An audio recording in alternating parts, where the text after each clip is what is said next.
Мәшһүр Жүсіп Көпейұлы 1858-1931 жылдары Павлодар облысы Баянауыл ауданында туған. Ұлы ойшыл, фольклортанушы, этнограф, тарихшы, қазақ мәдениеті мен әдебиетінің белгілі тұлғасы.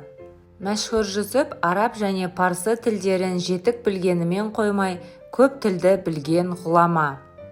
Ол өлең жазумен қатар ауыз әдебиеті үлгілерін жинап бастырумен де айналысты.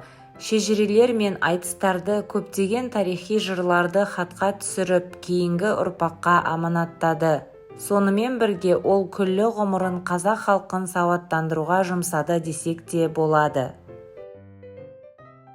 Қазақтың жері күн батысы Сырдария, күн шығысы ұзын аққан ертіс, оңтүстігі Жетісу өзені, солтүстігі Еділ, Жайық. Бұл қазақ есі жатқан жерге келіп ие болған жоқ. Ақ найзаның ұшымен, ақ білектің күшімен, кеше Қаракерей Қабанбай, Қанжығалы Бөгенбай, Қаз дауысты Қазбек, Шақшақұлы Жәнібек заманында жаннан кешіп, сусын орнына қызыл қан ішіп, жаудай алысып, жаттай салысып, күні-түні атысып, қара қанға батысып, шыбын жанын нысанаға байлап, не маңғаз сарбаздарды жау жолында оққа ұшырап өліп, сөйтіп алған жері еді.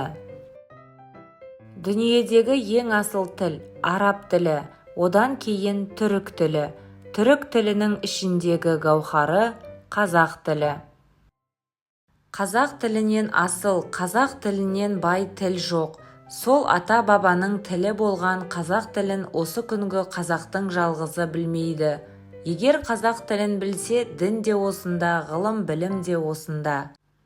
Солай болғаны үшін бұрынғы өткен ата-бабаларымыз бәрі жақсы болып, әулие болып өтті.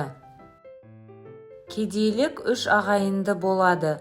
Үлкені кежірлік, ортаншысы еріншектік, кенжесі ұйқы.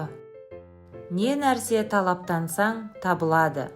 Достар, каналға тіркеліп қазақша контентті қолдап достарыңызбен бөлісіңіздер.